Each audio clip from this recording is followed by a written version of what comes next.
Hello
Singh sir, नमस्ते।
हम्म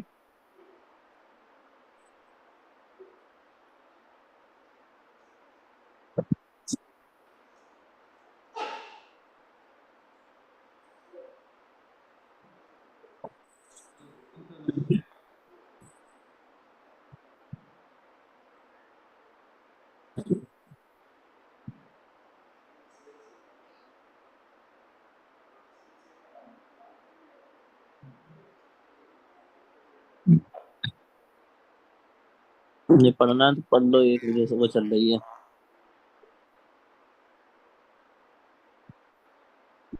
workshop है researcher की, कैसे वो पब्लिश करते हैं रिसर्च पेपर स्कोपस में।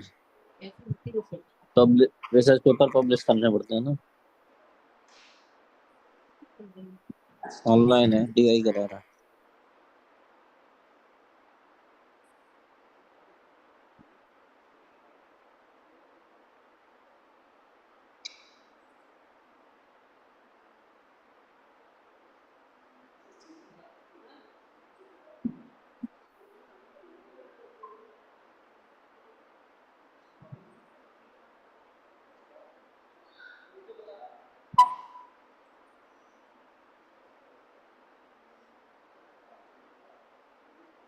तो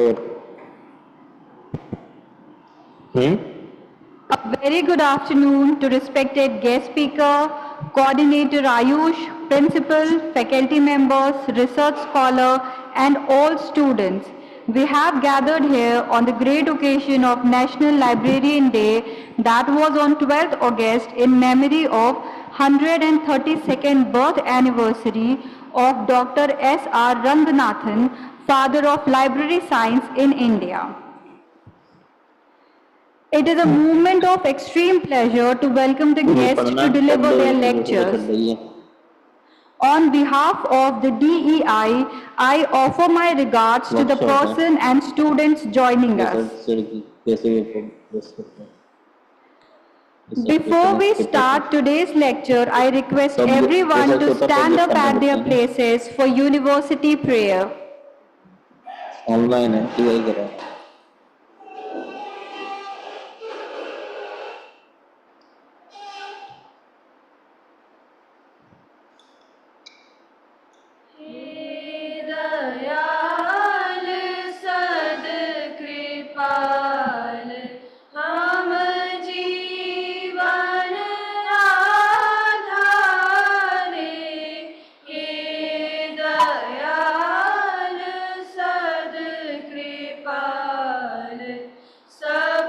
A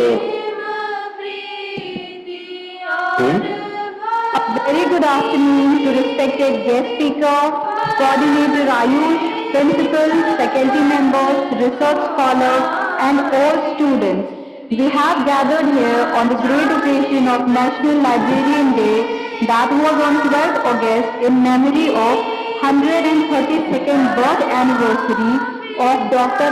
S.R. Ranganathan, father of library science in India. It is a moment of extreme pleasure to welcome the guests to deliver their lecture. On behalf of the BEI, I offer my regards to the person and students joining us. Before we start today's lecture, I request everyone to stand up at their places for university prayer.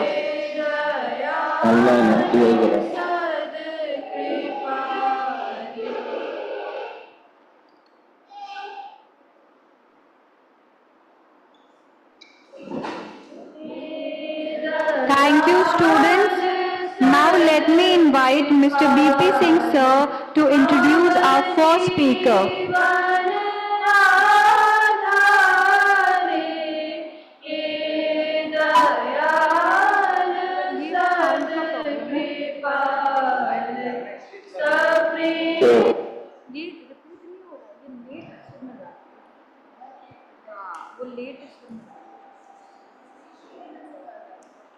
Thank you, Swati ma'am.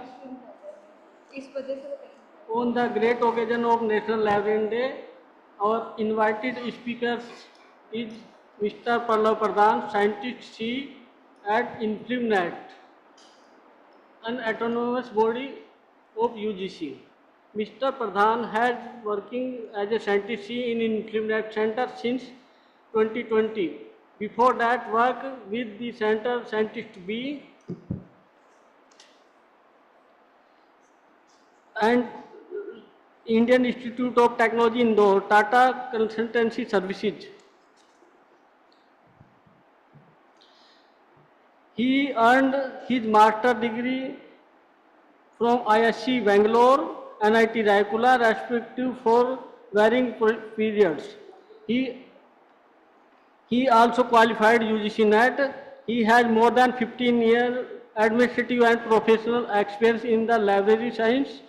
His area of interest is research, evaluation metrics, bibliometrics, arithmetics, scholarly communication, research data management, and reference management tool. Currently at InflimNet Center, he heading the publication division and engaged in INIS, Indian Research Information Network System, Vidwan Expert Profile Database, Indian Ranking, National Institute Frame Ranking, Bibliometrics, Research Assignment. Mr. Pradhan is a world famous speaker and expert. He has participated in various conferences as an invited speaker, and he has awarded many awards, including the International Fellowship, USA in 29 2019 and attended Forces 11 annual conference meeting at University of Edinburgh, UK. Recently, he was selected as a fellow of the 2024 Open Repository Conference held in Gothenburg, Sweden. He is one of the 10 members of two international grants, ORCID Global Participation Grant and Data Site Global Access Fund awarded to InflimNet Center. Thank you very much and welcome, Pradhan sir. Please go ahead. Thank you, Singh sir. I hope I am audible to all of you people. Yes, sir. Okay, fine. Thank you. As we celebrated yesterday Librarians Day, so I wish you all a very happy Librarians Day from my side as well. And a very good afternoon to all of you. Actually, I told just before lunch to Singh sir that I have another meeting at 3 o'clock, so I'll be trying to finish it in time so that I can. And I would just request you people to mute that YouTube live that is going on, that is being echoed sometimes. So it would be better so that or else big problem. Okay, so just give me a moment. I'll be sharing my screen.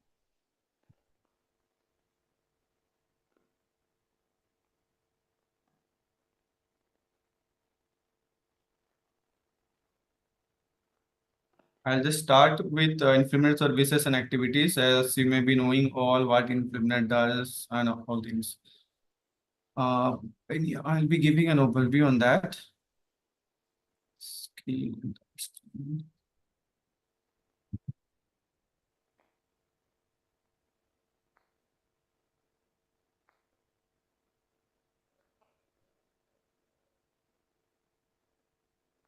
So it's visible. My screen is visible, I hope.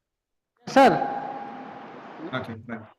So, in the beginning, I'll be just briefing you people what actually Influencer does. It's many varieties of activities and services that we offer to the scholarly and academic community in India.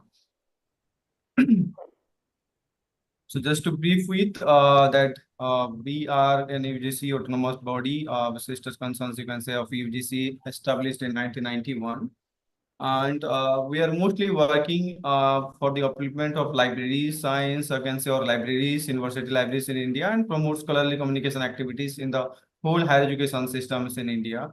We cater to the needs of universities, CFTIs, INI, and everybody, all that 58,000 higher education institutions across India that we do cater to them. And how do we cater? That would be my focus point. So this is how we came in our existence, initiated in 1988 as a committee, you can say recommended by a committee, national level committee to set up a network that should be at InfluNet, like national level network for specifically for library and information. So the name came with Information Library Network and started at Ayuka, Pune. So you can say that we won.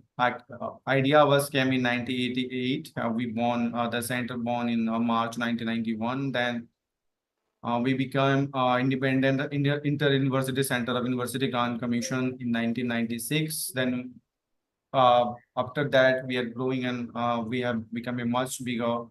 You can say so. It's just we are so many projects, so many services we are offering.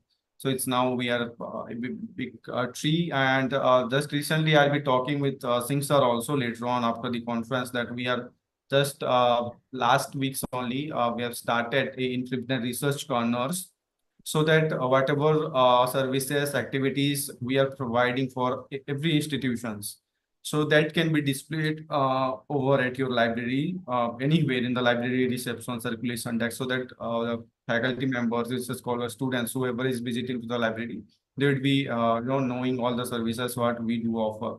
This is just a gesture from our sides that in Filmnet Research Corner, how we are facilitating all our services. So I'll be sending all these details to Singh sir also so that he can initiate that at your place. So these are the major activities and services. So we do have 10 verticals and I can see and under that each verticals we are providing so many services, so many fun activities to for the academic community. It's not only to the higher education bodies, we are serving Minister of Education, we are providing a service to Minister of Law and Justice, other ministries also. So so to start with, as I said, our focus was, or you can say, we born with the idea to uplift the library science on library university library. So the starting with the main project that we in Filmnet started at the library automation specific, it was focused on library automation. So major problem was like earlier what was happening is there was not a single database, but all databases that the information, the bibliography information of each and university libraries were limited and limitedly accessible to the university or institutions concerned. There is no such central cataloging facilities available. So to minimize the human resource and cost, because each and every university has to build their own systems. If it is limited to within that, then the visibility won't be there.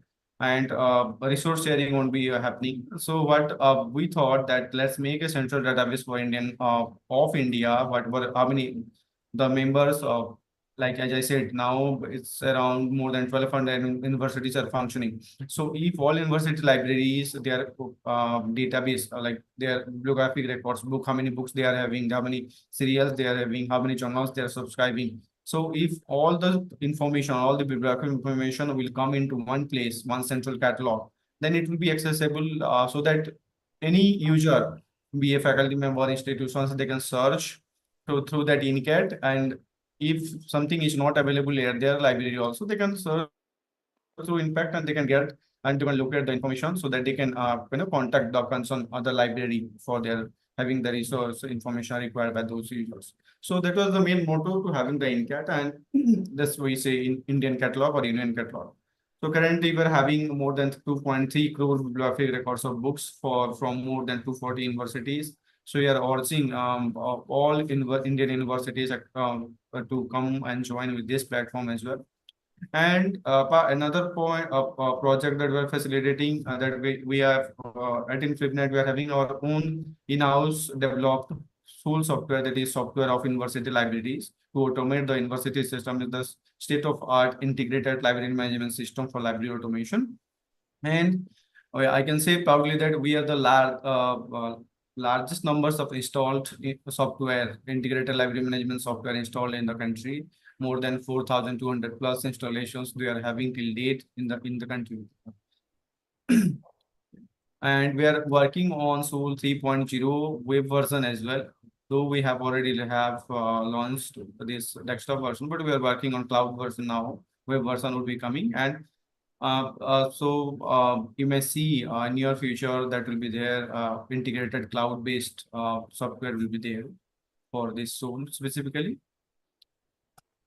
And apart from that, we are providing scholarly resources in institutions, higher education institutions, and we have two models for that, specifically one for universities and another for colleges specifically. So you may be knowing, many of you would be knowing also, being a faculty member or research scholar students, that we were having earlier UGC Infonet Consortium. And apart from that, another one, the national level consortium was there, Indest Consortium, that was maintained by IIT Delhi Library. So all those two consortiums, along with the component of college component that we are having now, NLIST, National Library Infrastructure. So in science and technology. So all these three, UGC, Infonet, then as I said, then Indest Consortium and Enlist Consortium merged in one component or one central consortia by the Ministry of Education, and it became ESO Sindhu. Okay, so we say it ESS, so ESO Sindhu. So ESO Sindhu is the consortium, is a national level consortium for higher education to facilitate electronic resources. And under that, we are providing lot many resources. You can see this many institutions have joined, 98 CFTIs, all IITs, INITs, IIMs are there, 217 universities you are facilitating under that project. More than 4,000 plus colleges are there. Under that, ISO Sindhu, we are providing more than 10,000 plus e-journals, and you can see lakhs of ebooks and lakhs of ebooks through NDL. Apart from this one, and 21 other resources and 4 databases like Web of Science, Scopus, and other things to Indian institutions. And terms and conditions are though there, not each and every institutions are eligible. So private universities are not eligible for that many times. And though they can subscribe those resources under the subscribed, or you can say negotiated price that has been done by Source Sindhu team. And apart from that, we are having other two sub-part projects. That is, one is called INFED, the Indian Federation, that is based on Cibola. You may be knowing off-campus access, that I'll be going on in detail later. Then we have InfiStat. So how universities are utilizing their resources that is being provided to them by Sindhu Consortium. So it's a evaluation of user statistics from the portal that are being provided to the institutions. So this is the background, as I said already. So UGC Infonet Consortium, it was their data library consortium. Then Issue Sindhu was sorry, Index DICT consortium and Enlist. All these being all three are three were merged in one in 2016 and renamed, or you can say one new project came in as Issue Sindhu. So this is what we offer. So this is, as outreach already mentioned, more than 10,000 plus journals and 4 databases through this consortium are providing differential SS, as I said, terms and conditions are there as per the requirements based on the institution's demand to be facilitate each CFTIs and universities as per the resources to those people. And this under Enlist, as I said, is a sub part, National Library Infrastructure in Science and Technology. So under Enlist, we are facilitating, we are providing resources to more than 4,000 plus colleges, or the same mostly resources. So these are the byproducts, as I said, JGate plus, InfiStart, and Cibolet Infet. So this is JGate is like is ILL kind of things, interlibrary loan kind of things. So you can say current awareness services and document delivery services. So 26 document delivery centers are there across India under this project under the JGate plus. So let's say one member institutions is not having one specific article or book. So that member will put a request on the portal that this is what I need. So if any of these among these 26 institutions, if someone would be having, one institution would be having, so that will be there, will be provided to that directly, maybe on print or email, in through email. So that's what we are facilitating that IL service also, because as it's not always possible for a single library to sustain and cater to the need of each and every user's demand. So it's always necessary to have consortia, to have resource sharing, and to have ILL. Then Infisted, as I said, based on this two things, is an international standards, Counter and SUSI library science would be people would be knowing, but other people I don't think so. These are the two standards that are internationally acceptable to evaluate, or you can say have usage statistics for e-resources specifically.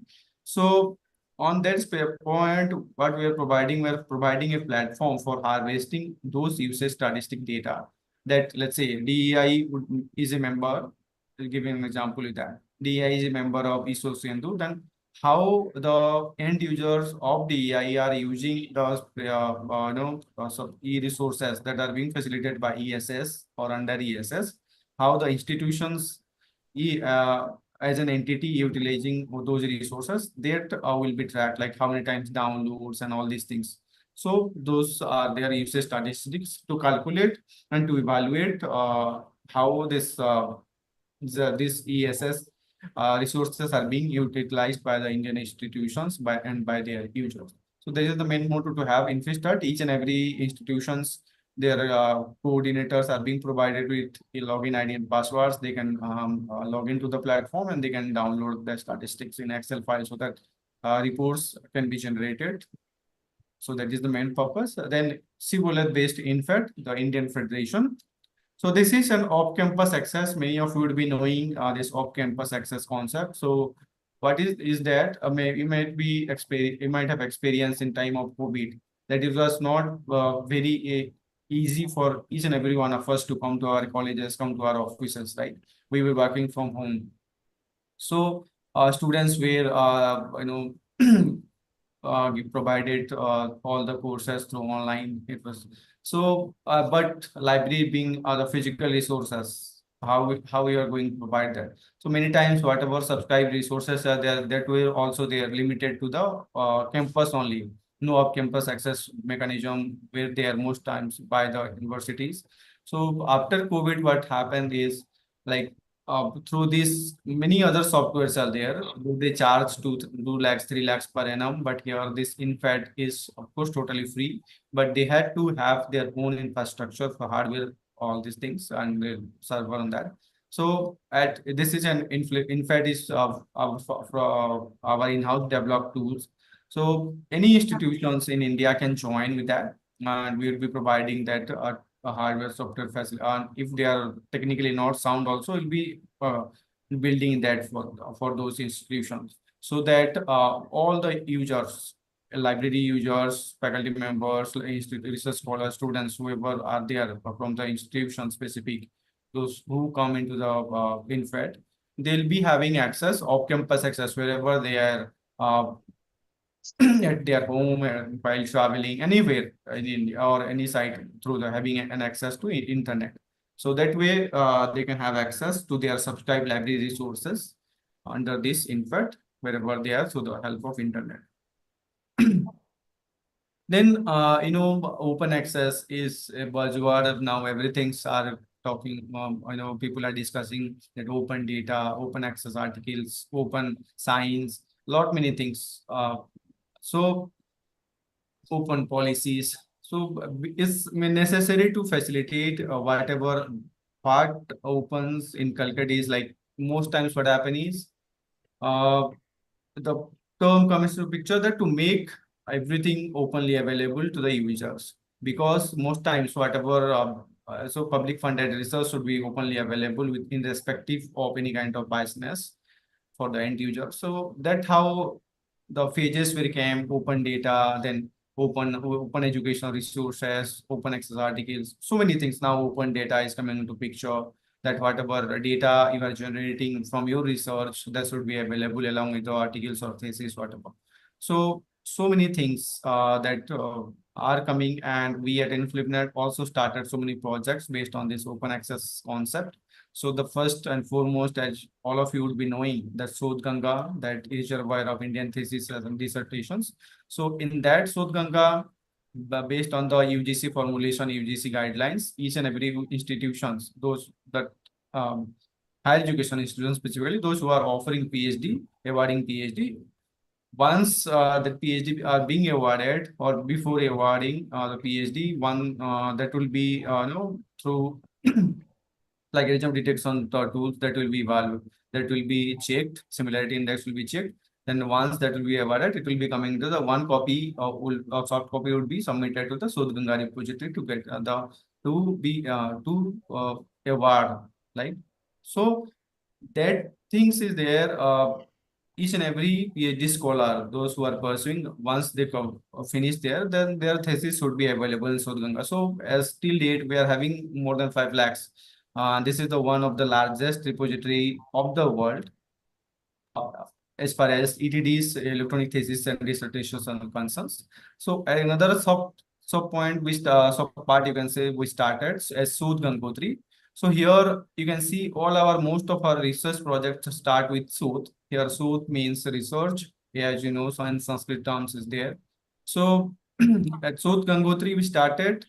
Uh, what was happening earlier is let's say from DI somebody is pursuing a PhD research on some project specifically on, let's say, some medical one related to something like gene or something, let's say imaging. Some here in Gujarat, some another one is pursuing the same kind of very similar to that research on gene something. So what will happen is kind of a duplication that they will be doing at the end of their work. So this Sodh Gangotri is that synopsis should be submitted the, of each and every research scholar, so that duplication of research work should be avoided, and if it would be and anybody can analyze, anybody can verify that so that duplication can be avoided, so duplication of research can be avoided, and it can be also observed that what kind of resource is there from the one university, from this university. So universities also from Sodh Gangotri, by searching through names and other things, you can have the details of what kind of resource that university is pursuing based on their synopsis or research, you can say research proposals. Then Source Suddhi, through this Source Suddhi project is called PDS, plagiarism detection tool. Under this, we are providing universities that PDS tool is called Drillbit. Earlier, we were providing Turnitin. Then we provided Urkund, our original. From 2024 onwards, we are providing this Source Suddhi Drillbit as a Bangalore-based company to higher universities specifically. And then we are having in our own IR, whatever we at our staffs are publishing in conference proceedings. You may be knowing we do conduct two conferences internationally, one in international like Caliber and another is in Planner. That soon it is going to happen at Arunachal Pradesh, Itanagar in Rajiv Gandhi Audyogik Universities that is there.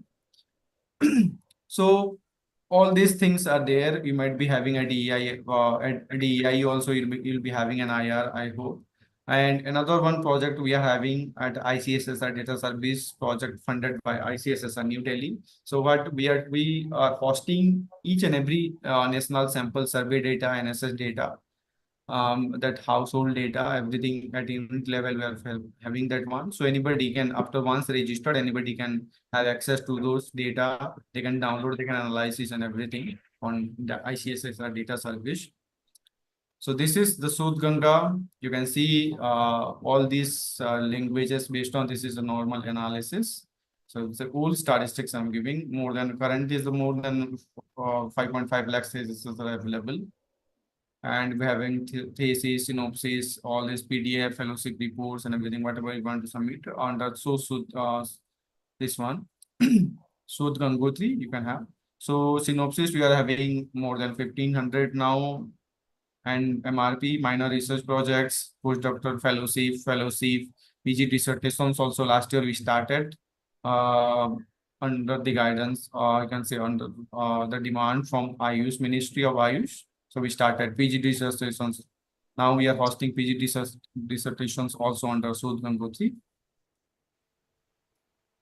And so Suddhi, as I said, drill bit we are providing. So the project initially started in 2019. At that time, we started to provide Turnitin, as I said, and then Urkund. Then now we are providing drill bit. So this many institutions are using, more than 1000 plus institutions, 16 lakhs plus total users. So you can go to each and every respective website also at Inflibnet, each and every website having their dedicated domain also to have more in details on that. Then, as far as OER, open educational resources, then e-learnings are concerned, we are having, you may be knowing, all of you faculty members, those who are attending research school also will be, you must have heard about this, that EPG Parsala we are having, then we are having Vidya Mitra, then Swayam Prabha. So I'll be going one by one. So EPG Parsala is the content for postgraduate level subject, and we have four quadrant level things here. We have e-text, 23,000 plus e-text file, video files of all those e-text file. Then subject text was provided by this e-text, and video text are provided, written by, you can say, this many subject expert, more than 5,000 plus, and number of papers courses that we are having under this EPG Parsala is more than 700 on 70 subjects basically. So we are catering through this project, we are catering all the postgraduate levels, irrespective of disciplines. It's not that specific to arts or science, it's from all subject disciplines, subject 70 subject plus we're having.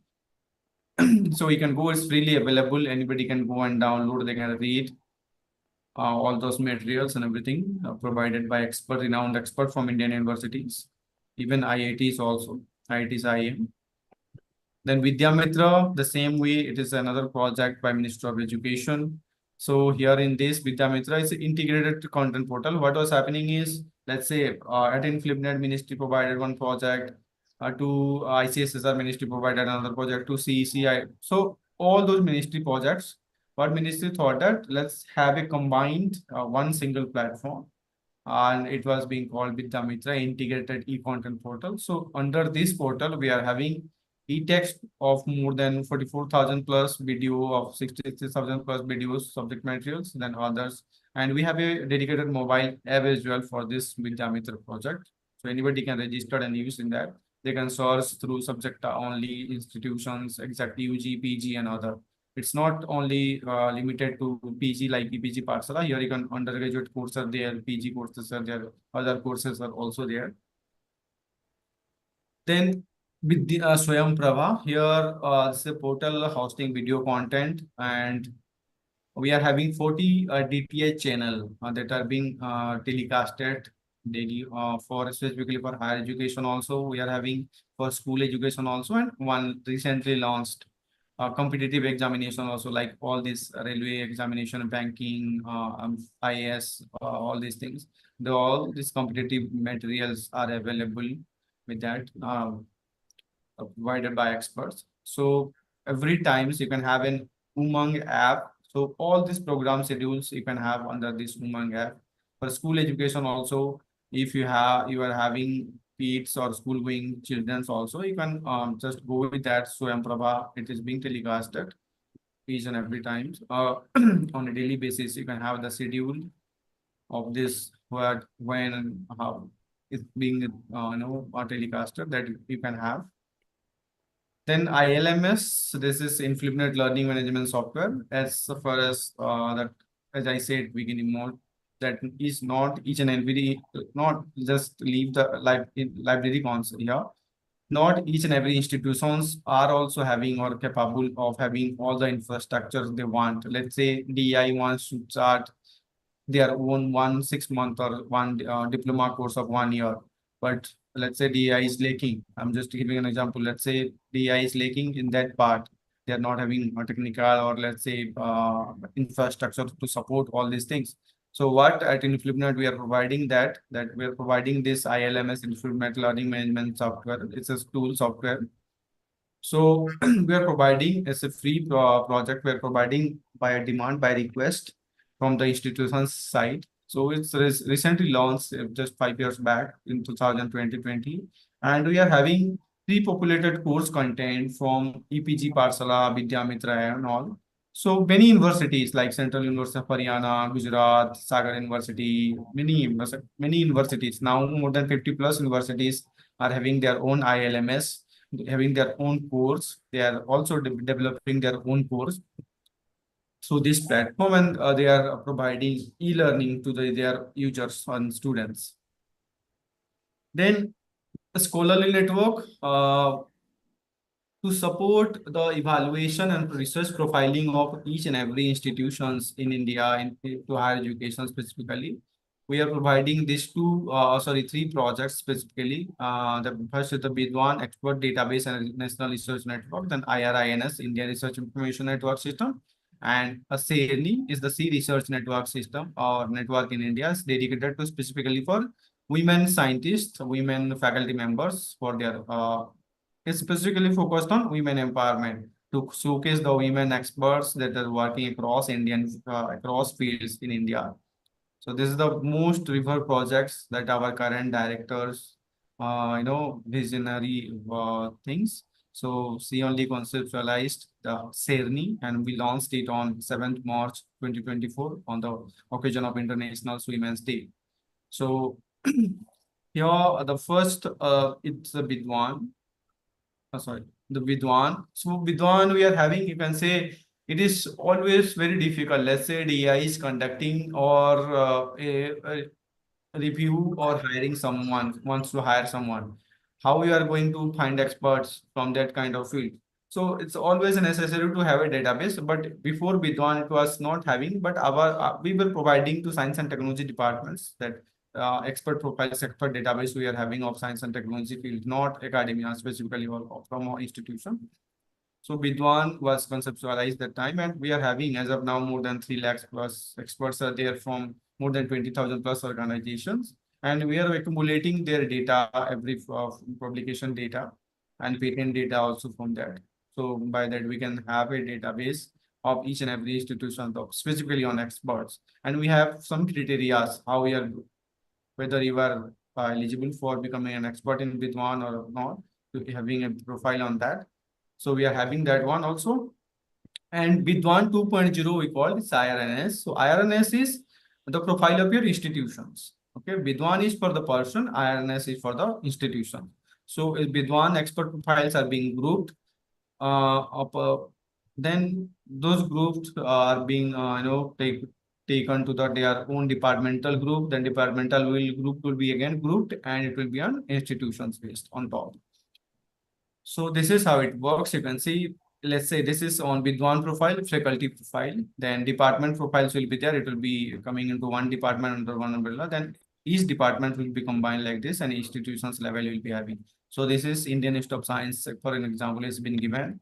This is a platform, it's a dashboard, so that your higher authority, your principals, your vice chancellor, anyone from your IQAC cell, they can see everything, faculties, how many faculties are there, how professor. It's a kind of a ERP, enterprise resource planning, for publication, research specifically, not other things. How many are professor, how many are associate, faculty members, librarians, other all the members, even how they are, doing for the universities as far as the research is concerned, how they are publishing their patent numbers of patents. So you can see, you can go through this irns.org or irns.infima.ac.in also to this one. You can see, and you can, if you are not having a DI, you can just send an email. Online form is there at the website itself, and this can be developed within week if you provide the data in time. It's a free to, again, it's a free service provided by the implement. Okay.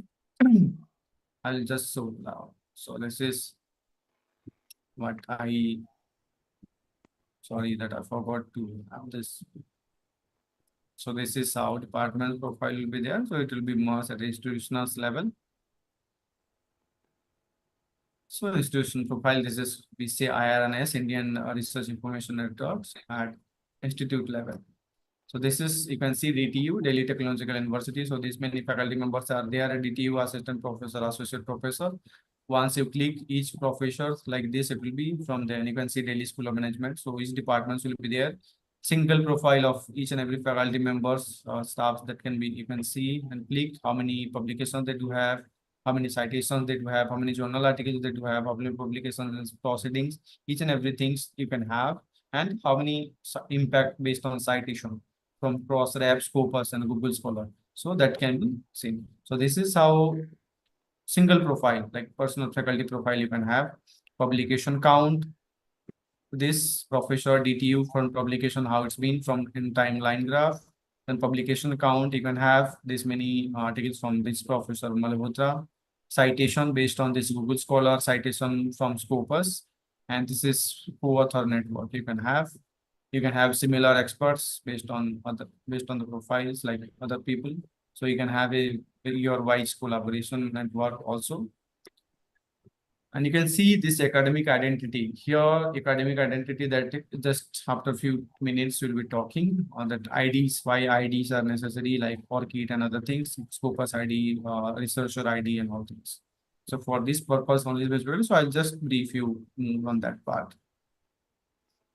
Then apart from all these, we are supporting Minister of Education and NAC, other people, other agencies for their accreditation ranking. And yesterday you might have witnessed, we were there at Bharat Mandapam, where an IRF India ranking 2024 was launched by the Honorable Minister Dharmendra Pradhanji yesterday. So we were there. That most of us background work we are being done by us at in FlipNet Center, and we do provide publication counts, patent counts of each and every institutions. We support NAC for the same work for their accreditation. We support for NBA for their making e-governance at ENBA. This is what we do for this ranking for work. Starting from the web application development ranking module, and we provide publication, citation, and patent data.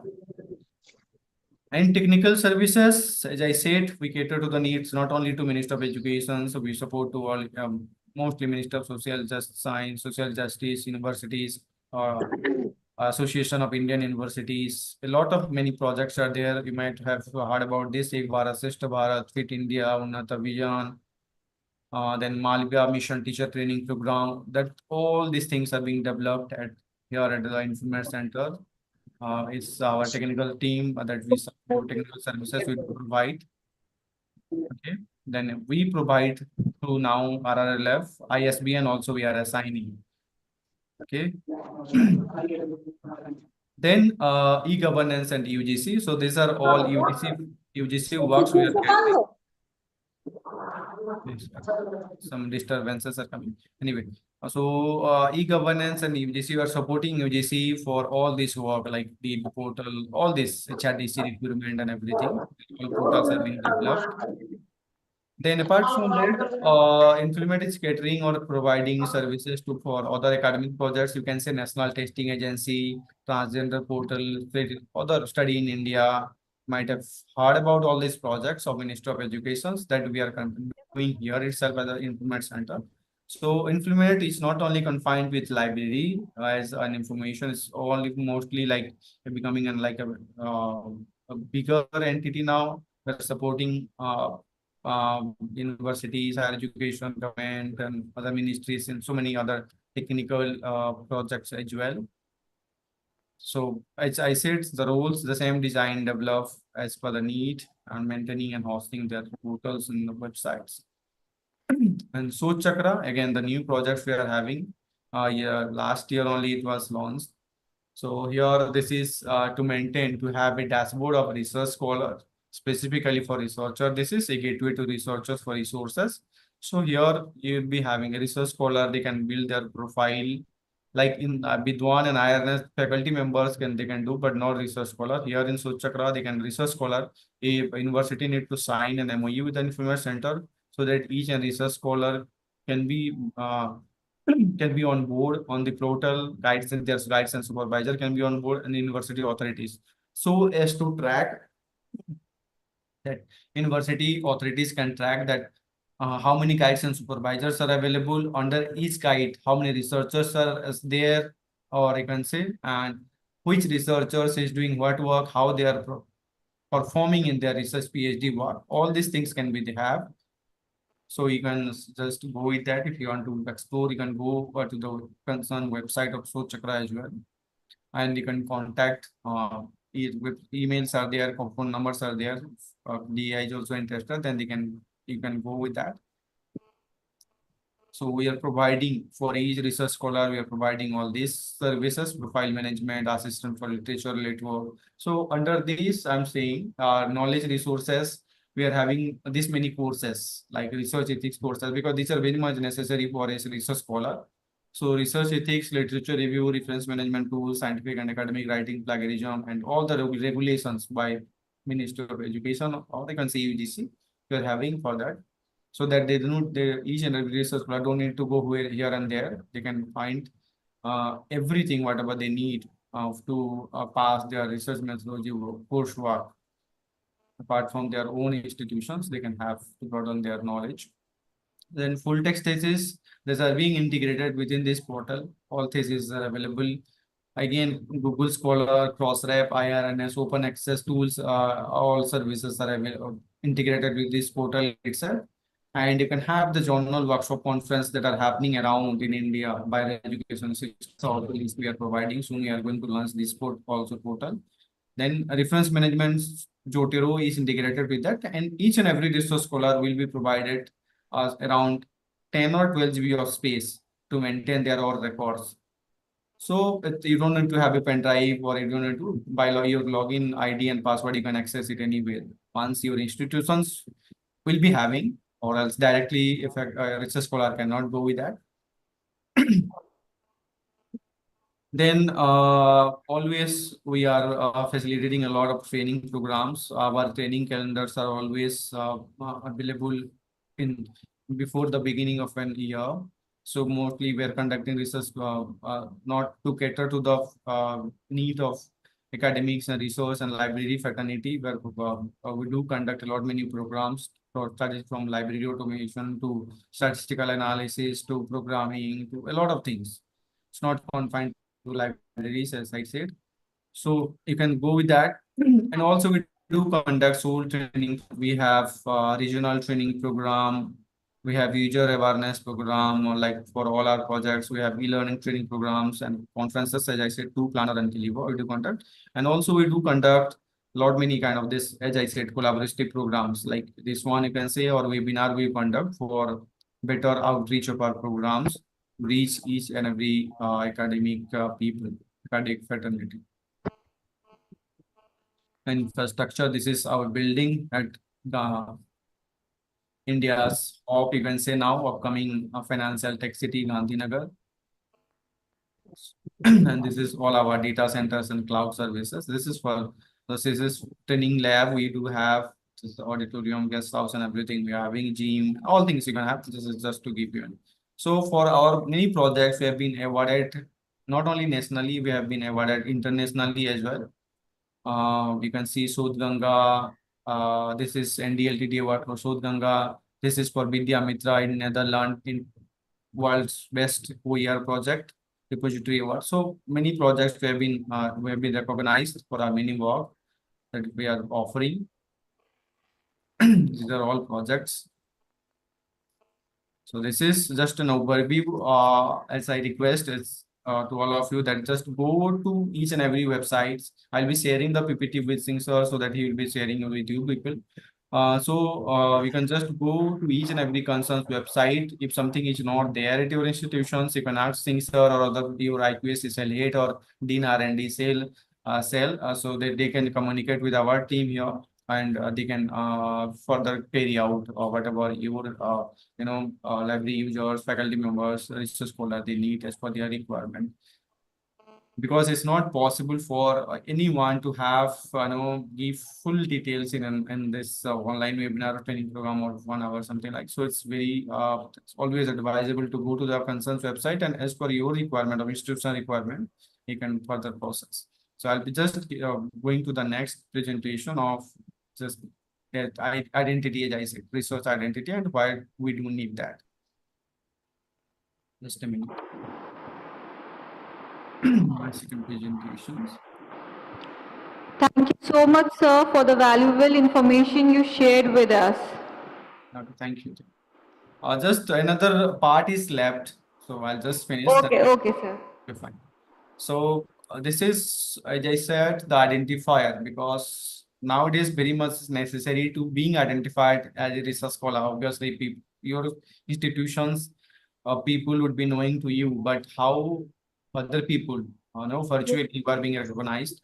So this is an identification as a research scholar, or you can say researcher.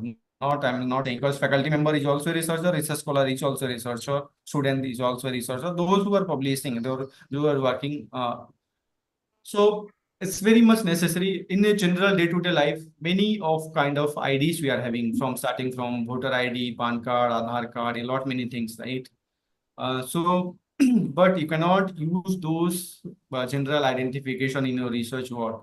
Let's say if I put my PAN card or Aadhaar card in publication, what will happen? Nothing, right? Nobody will understand that ID.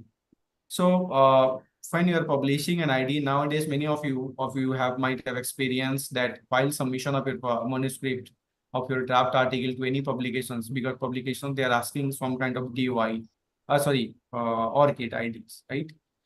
So that kind of identification is there very much necessary because what happen is like to avoid disambiguation of among your own name, what on your institution's affiliation name. What will happen is, let's say I am Pallab Pradhan, I am writing sometimes as per the requirements, P Pradhan, Pradhan Pallab, Pradhan P. So let's say from DI, if I'll write my name in different way, like this ambiguity name, how you are going to recognize me? You will see, you might think that there are 3-4 people like that, Palla Pradhan, Pradhan P, or something like that. So it is very difficult for the machine or for the other people to understand and recognize that this same person, this is the same person using different names. So to avoid those name ambiguity, again, affiliation for institutions. Let's say somebody is writing DEI, somebody is writing Dayalbagh institution, group of institutions, somebody is writing. So there's again affiliation issues is always there. So this to avoid all this disambiguation of name or entities, that so many identifications are coming up. So ORCID is one of that, most and worldwide accepted now, though we are having Vidwan. We are trying to have this Vidwan at national level IDs for our own institution, but ORCID is internationally accepted, this open research or contributor ID. Okay. So the challenges, as I said, how the research activities trace throughout your research. As a researcher, you want to ensure work is discoverable and connected, right? So how? let's say that's what I was giving my name example, right? So different name, how people will be recognize you, how people will discover you through this so many tools that are available over the internet. You are having a Google Scholar, yes, but Google Scholar is not always correct. Duplications of work, duplication of names are there. So someone else publication will come to your publication will go to someone else also. So elimination to eliminate name ambiguity and to distinguish you from other researchers and proper affiliation attribution, it is very much necessary to have an ID to recognize yourself in this world of research. Okay. So this is as I was giving. You may be knowing, might have experience. This is a Chinese family name, Wang. Like many in India, Sharma, so many things are there. Many surnames. It's not only Sharma or Wang or something like. So how you are going to recognize this Wang B, here Wang C, Wang C, Wang C, Wang D? How you are going to? Because these people are different. But this is by, if you go with name, then what will happen? You will consider all three faculty, all three researchers into one while you are going to analyze. But these are three people. So to avoid all these things, you need to have an identification for research specifically.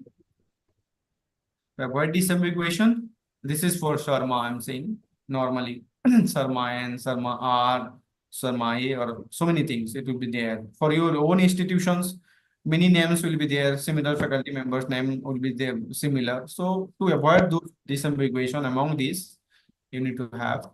Then author affiliation and ownership. This is to have that yes, if you are going to submit your identification with your manuscript, then you are owning that one. That you can say that this is my publication. This is I am affiliated with these institutions.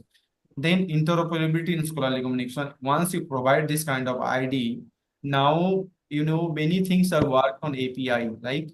So when your data are being harvested or extracted from one system to another through API, through machine readable any other programming or algorithm that will be taken, this identification will be made so that your profile can be built like in IRNS or Vidwan. We are doing that way because our data sources are different. We're like harvesting data from different sources. Then once you are having a profile based system, then your research assessment can be done in a better way, reporting can be better in a better way.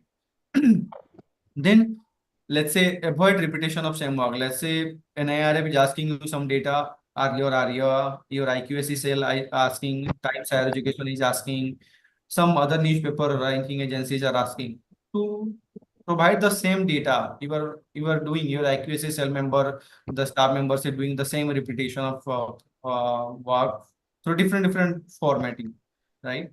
File format. So if you are having a DOI, let's say I have a DY, sorry, I have an ORCID ID.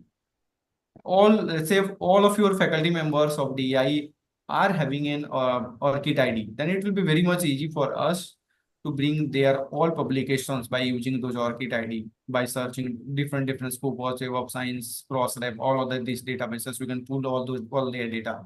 Just we need your DI, you don't need other things. That is the benefit of using an ID or like ORCID. Then transparency. So if everybody will be there, ORCID ID will be available. So you cannot, say others work and just because it will be available. ORCID is available, openly available to everyone. Your data. If you're not putting that private things, like private thing in the sense if you are not making your profile private in view, then it is openly available to everyone. So all the details, whatever you are owning or whatever you are publishing as an authentic owner of publication or book or anything, then people identification. This is so these are many IDs are being used for in research world. International Standard Naming Identifier, ISNI, Researcher ID, Scopus ID. I hope all this will be discussed by again the Scopus people, those who will be delivering the Scopus, all things. So Scopus ID, Research Paper Economics, REPAC, Good Scholar ID, Semantic Scholar with one ID and IRMS. And then ORCID. This is a worldwide accepted ID nowadays. So all these databases are also using nowadays their ORCIDs, whether you see Scopus, Web of Science, though they are having their own IDs, Researcher ID and Scopus ID.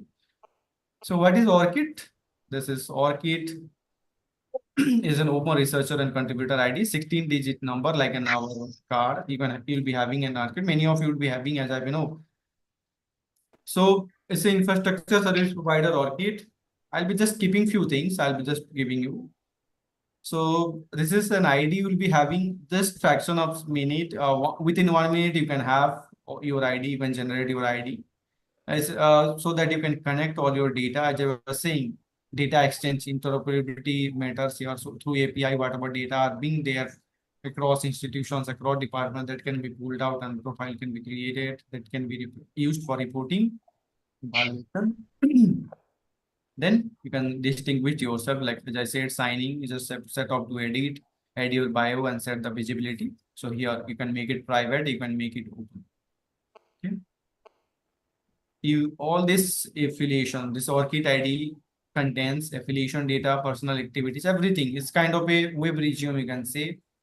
So IRNS, we are having our own style. ORCID is internationally accepted. So from ORCID also to IRNS, we are fetching the data. We are harvesting the data from ORCID itself. We have subscribed ORCID membership.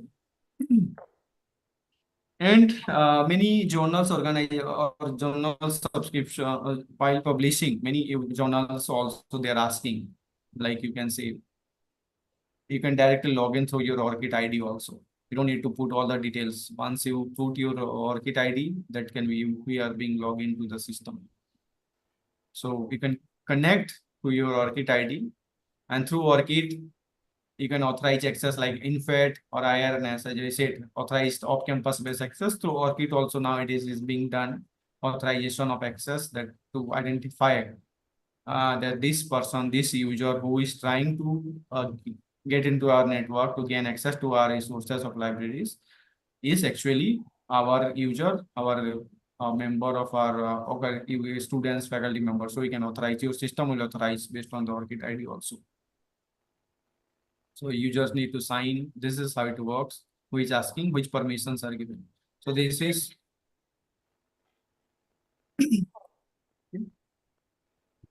so we can collect and connect.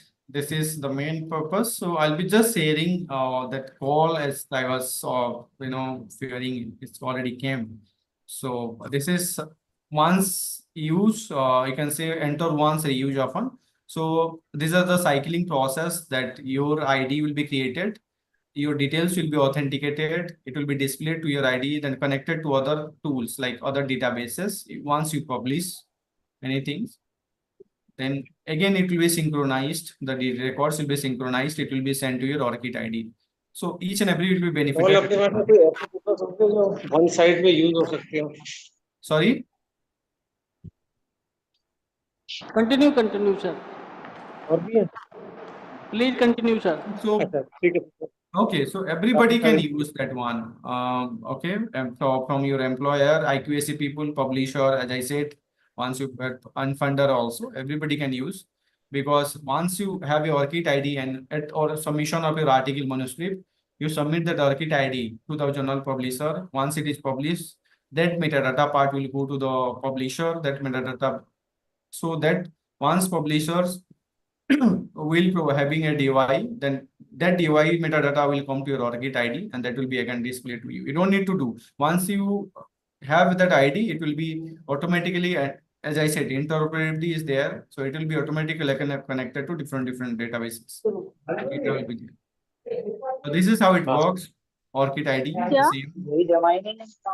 कब रखा था सुबह रखा था So here we are having तो in जम जाना चाहिए in ORCID ID we are having scope. Many IDs are there. तुम इसे रखा रहने दो निकालो ऐसे तो नहीं कल्चर डाला था हाँ डाला था ना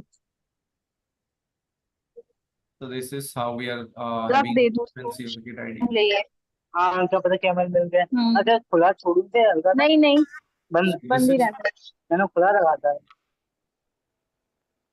ऐसे रहने दो उसको अब तो रखा रहने दे कल तक जम जाएगा हाँ सुबह तक जम जाएगा नहीं अब कल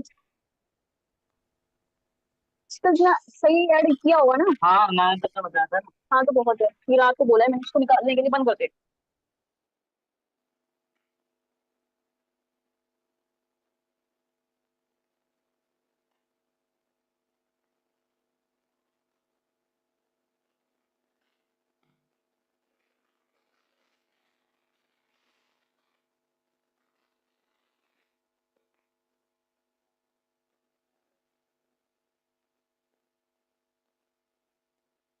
Okay, you have an ORCID ID. You got an ORCID ID once you sign in, you are an author. So what you do is at the time of publication, submission of your manuscript, you submitted your ORCID ID with the journal to the with the manuscript to the journal publisher, or let's say Clarivate Analytics, Elsevier, whoever it may be. They published your articles. The publisher metadata will be sent to the cross-ref and data site. Okay. Once that will be there, they will assign a DY. That DY metadata will go to the publisher site again. This from this publisher site, along with your DY, along with your ORCID ID, this will be sent to this kind of IRNS and other things. From cross-ref and data size also, this will be going to the depth. So here you are the author. Your data is moving here and there. You are not. What you did only is you created and you submitted your ID to the journal. Other rest are it's being automated. They are doing it. It's going itself on the cycling process. Your DY is going. The moment you published, it will go to the cross-ref. Cross-ref data, once their DY will be assigned, it will go to Elsevier. The same kind of data will be going to the like IRNS management system, like other management systems. From this, your social media metrics also it will come automatically. Those are being connected. You can connect your DUI also, like institutional repository, other repositories. So this is how this publication metadata workflow works in ORCID. Okay. So benefits for researchers. Who is the, as I said, to avoid, to know, elevate mistaken identity. So identify yourself. Where do you stand being a researcher? Whether you are the actual person or not. Then saves your time, enter once, reuse often. Once you create it, it will be there available for your lifetime. List of your work, your past fundings, current affiliation, everything will be available with you just to click within a just click of click. You don't need to prepare or go through your physical publication list, physical resume or biodata, you can say. The lifelong digital name. Once you created, let's say you change from DEI to other institutions, that ID will be remain same. You can change the affiliation itself.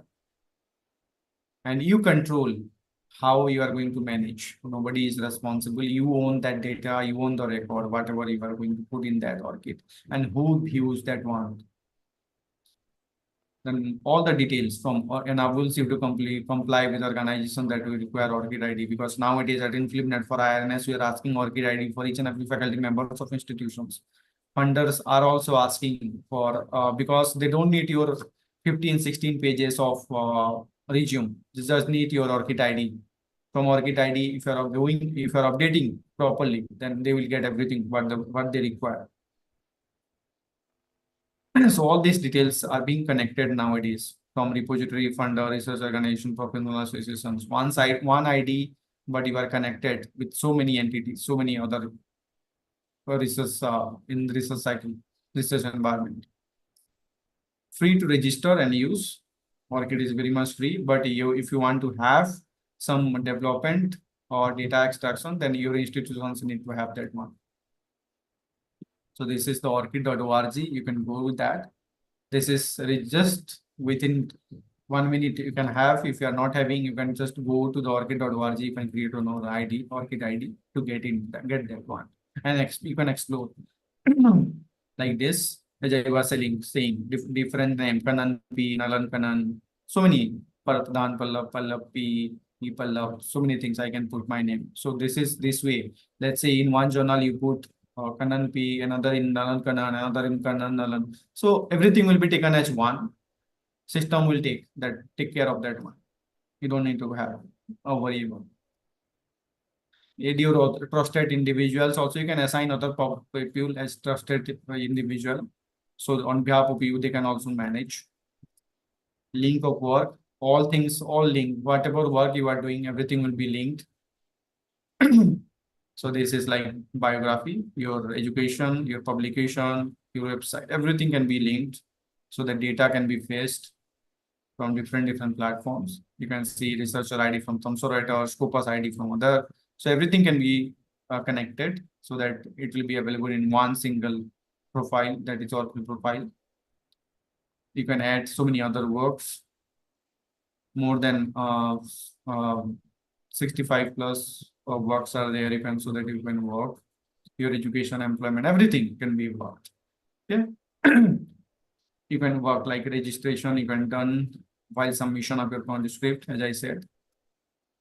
Publishers starting to mandate ORCID in manuscript submission. So those who are publishing that also.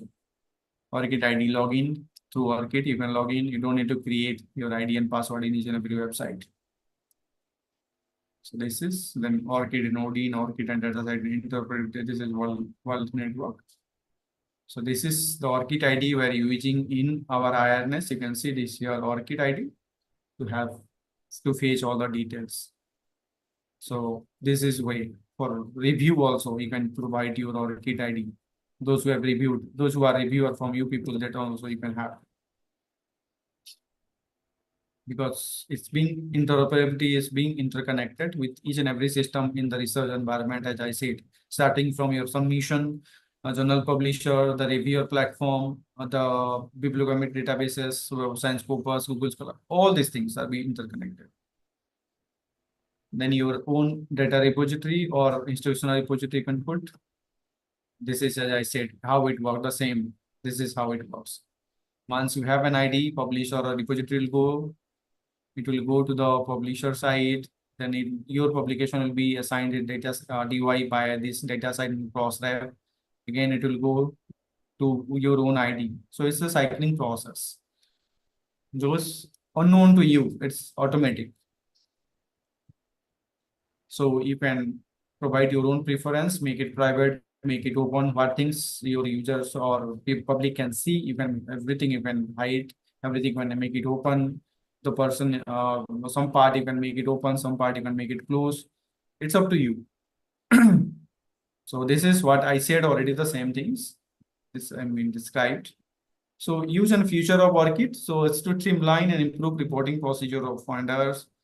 Your IQAC cell would be better positioned to report all the things if all the faculty members would be having an ORCID ID, so that they don't need to ask personally that provide your ID in this format. They can go to the ORCID, they can extract, pull the data from ORCID, they can compile the data and they can submit and they can report, to generate report from that one. They can monitor things. So many things, as I said, so many things are connected. Data sources are different. So you have a broader data pooling approach. This is the countries with member organization. India, you can see 50 breakers we are having this many. So this is ORCID adoption in India. And these are the institutions. They are using ORCID. All CFTIs, private, many institutions. It's the top you have seen. I have just pointed out. The things you need to know about ORCID. So ORCID protects your unique scholarly identity. Just take 30 seconds to create. ORCID is getting bigger and faster. It's growing like anything. So it's last longer than your email address. It will be one digital identity for your whole life and support 37 types of work. Not only article publication, book publication, other things, starting from dance performance, PPT presentations and everything. Supports 37 types of work to, what do you say, to upload into the platform, ORCID. This is all the article, manual, online resource, newsletter, article, newspaper, report, the intellectual property, other everything, 37. You control who views your ORCID information, I just already said. So this is the limited access, public access, private access. Then ORCID is a glue for all your research services. It will just, make you connected with all the things that whatever you are, doing, conducting, and will connect with all the research environment, research tools that you are using. Pradhan sir, summarize. Yeah, it's over from my side. Thank Okay. you. Thank you very much, sir. Very wonderful and useful session. I hope that information will be very helpful to us and our researcher to enhancing the research productivity. Yeah. Very Thank you. Madam, say. Thank you, sir. On the behalf of Dayal Bagh Educational Institute, you accepting our invitation and deliver the very wonderful session for our researchers. Thank you very much. Thank you, sir. Thank you. I need to be hurry. So shall I leave now? Yes, sir. Thank you, sir. Miss Aishwarya Nyal, you can listen me? Yes, sir. I can hear you. Now I request to Dr. Dipti Sharma Madam, please introduce to Miss Aishwarya Nyal. Thank you, sir. Ms. Aishwarya Nair, Customer Success Manager for Elsevier South Asia. She comes with an overall experience of more than 10 years. She is experienced handling products like Science Direct, Focus, and Manly. She is Focus and Skywell certified trainer and is part of Manly Global Community. She has done more than 100 of national and international workshops to help researchers and now I request Ms. Aishwarya Nair to deliver their lecture. Thank you so much, Deepti ma'am, for the introduction. Before I start though, just give me a second. Let me know if you're able to see my screen. Ma'am, can you see my screen? Yes, ma'am. Great. So before I start, as a housekeeping rule, I would really request everybody to go on mute because there's a lot of disturbance that is happening on the background. So if you're seeing, can you just check if your audio icon is on mute or not? And if it is open, please make sure it is muted throughout the presentation. Towards the end of the presentation, you can share your questions in the Q&A box or in the chat box, and I will try to answer as many as possible. I'm sorry, we had kept a time of 1 hour, but I think the previous presentation overflowed. So I will have 40 minutes because I have a hard stop at 4 o'clock. I'll try to cover as much as I can. If not, then I'll share the recordings of my previous presentations. Now, before we start, this is a certified workshop from Elsevier, and I will share the scanner code to download your certificates. At the end of the presentation. Just a second. Okay, I think the recording has been stopped. So I'll go ahead. So before we go into Scopus, let's talk a little bit about Elsevier. I hope everybody is both comfortable in Hindi and English, both the languages. Now, Elsevier started as a publication house. Okay. But with big data sciences coming in, we thought that we need to evolve. So we evolved ourselves into a global information analytics tool, a company that specializes into science, medical, and technology. Now, Elsevier has been associated with the global research community for more than 140 years. That's how old we are. And very recently, we celebrated 100-year anniversary of one of our journals called The Lancet. I'm telling you this so you know how long we had this association with the research community over the globe. Now, if you're here, I suppose that you have heard about our product Science Direct, Scopus, Mendeley, Cywell, or you have used them at some point. Now, a research has two parts. One is the research planning and one is the research execution. Research planning, for that, we need to identify tools that help you to identify gap, design relevant solution, and take informed decision, where tools and like Scopus can play a very important role. And then while you're executing your research, you need a reliable peer-reviewed content to carry out research. For that, you need tools like Science Direct. Now, how does a research workflow looks like? On your screens, you can see the rough schematic of a research workflow. And I'm not going to lie to you, it's not an easy process. It's a very complex process. But how can we simplify this? As I said, research workflow can be divided into two parts. First is the research preparation part, where you look for funding, where you look for collaborators. And then comes the execution part, where you prepare your manuscript, you make sure you have all the technical writing skills to write your paper. And उसके बाद एक बहुत important step आता है, that is identifying the right journal. And I cannot emphasize more on how important this step is. Why do I say this? Let's say आपने एक बहुत अच्छा पेपर लिखा, बहुत बढ़िया पेपर लिखा, लेकिन जो आपने जर्नल चूज किया वो सही नहीं था आपके पेपर के लिए. तो क्या होगा? Most of the time, rejection. So whatever time, energy and effort that you have put in goes down the drain, and then you again have to start. We have a dedicated workshop that in which we talk about how to find the right journal, but here today I can help you find how Scopus can help you scout journals. Now let's say your paper is published, the peer review process is done, but the work for a researcher does not stop there. You still have to evaluate the impact your research has made. You still have to make sure your research is visible to the right audience. So that's why Elsevier has provided tools that helps researchers at different stages in a research workflow. For example, you are applying for grants. Then Scopus is a very important tool.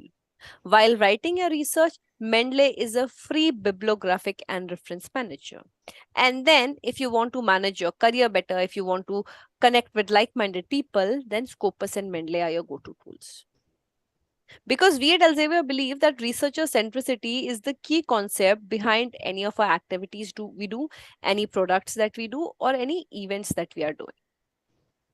Now we want to help researchers, we want to support researchers. But where does helping anybody start? Let's say आप हैं, आपको अपने किसी friend को, colleague को या fellow researcher को help करना है. तो सबसे पहले आपको identify करना पड़ेगा कि क्या उनकी जरूरत है. What is the need? And if you see, the researcher needs have drastically changed over the last 2 decades. Why? Because the research ecosystem has changed. अगर आपके साथ कोई भी आपके सीजन रिसर्चर हैं, आपकी फैकल्टी हैं, आप उनसे पूछिएगा, उनके टाइम पे रिसर्च बहुत अलग होती थी. उनके टाइम पे रिसर्च बहुत सिंगल सब्जेक्ट फोकस होती थी, कोलैबोरेशंस ना के बराबर थे, and access to research resource was not this easy. आज आप अपने घर पे बैठे, अपने लाइब्रेरी में बैठे, कुछ क्लिक्स के बाद आपको millions and millions of papers मिल जाते हैं. You have access to Scopus. पहले ऐसा नहीं होता था. So what is happening? Today, researchers are more demanding than ever. And I say this in a positive manner.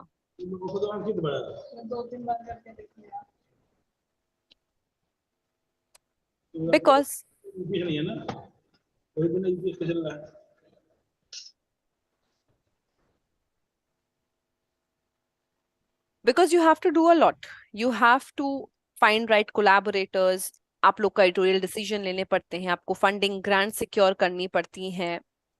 However, having said this, I would say there is one thing which is again the most important thing for a researcher.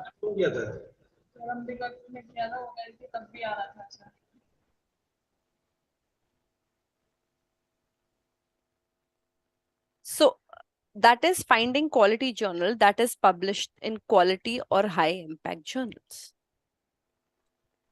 Now, if you see, researchers today are faced with growing volumes of information they need to search, evaluate and incorporate in their work. Right?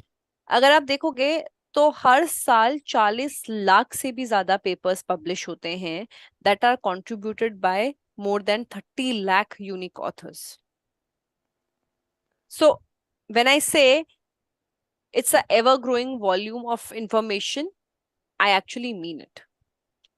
Now to understand Scopus, हमें ना कुछ चीजें basics जानने पड़ेंगे, and to start with research metrics. So we will discuss 3 research metrics today: journal level, author level and article level. Journal level metrics. I'm sure as soon as I said journal level metrics, आप सभी का पहला ध्यान journal impact factor पे आया होगा.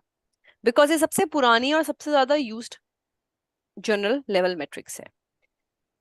You can see the formula on your screens. It says it's further normalized, but we do not know what is the calculation that is being used for further normalization.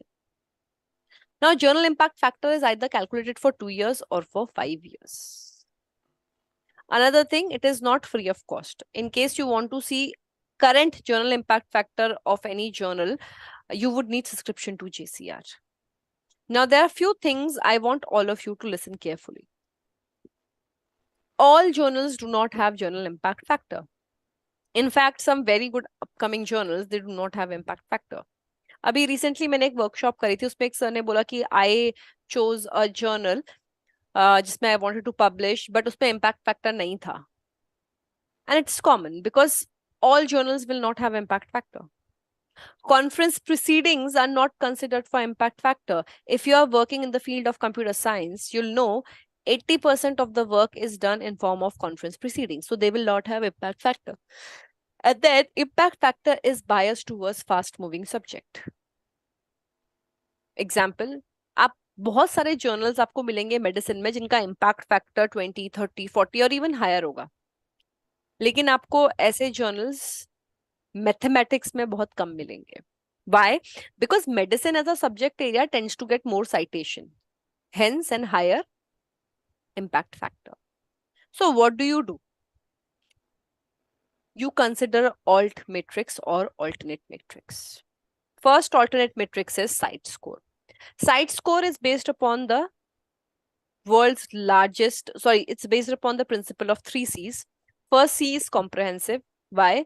Because it's based upon world's largest abstract and citation database, Scopus. It is clear. आपको formula आपकी screen पे दिख रहा है, आप खुद calculate कर सकते हैं. And then it is current. Under site score, there is a thing called site score tracker, in which it is updated on a monthly basis. Right? So you can keep track of a journal. Let's say आपने कोई journal choose किया है. There are 2-3 journals that you have shortlisted in which you want to publish. तो आप देख सकते हो month on month वो कैसे progress कर रहे हैं. There are 13,000 journals which have site score still no impact factor. So you see what you can lose out on if you do not consider alt matrix. The next alt matrix is SNIP, source normalized impact per paper. What SNIP does it normalizes the subject area. So now you can compare a mathematics journal with a medicine journal.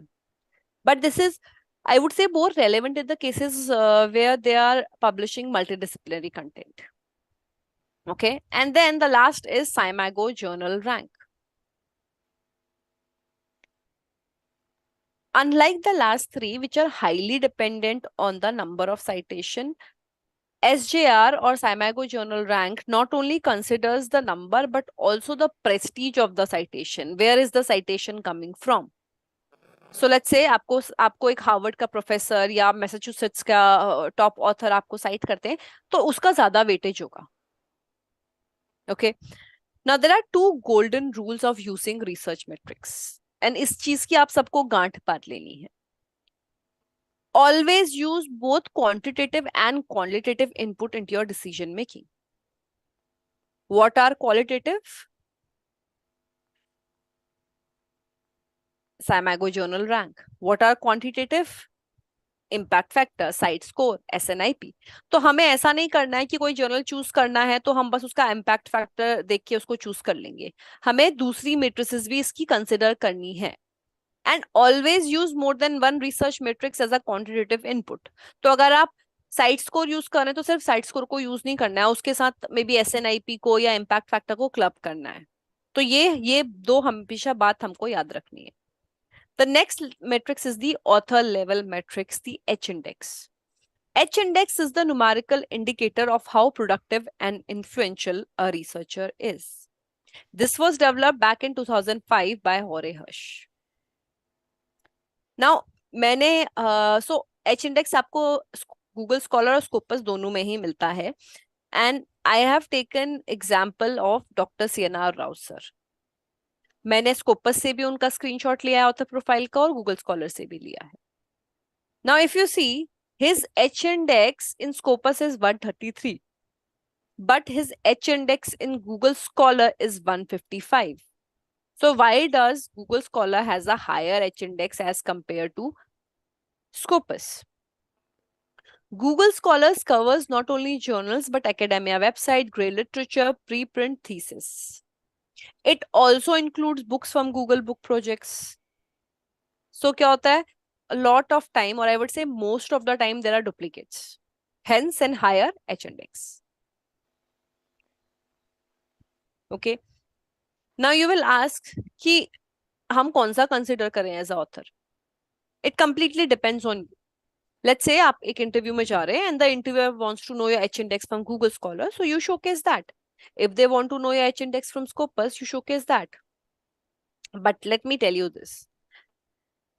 All the world's best ranking agencies, NIRF है, THE है, Shanghai ranking है, they're all dependent on Scopus data.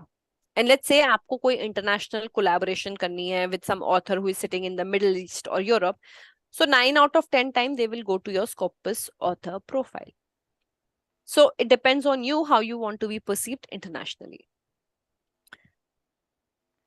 The next important extension of author matrices is the ORCID, and I think Pallav sir ने बहुत अच्छे से इसको explain कर दिया है. I don't need to spend a lot of time on this, but it is like a unique username.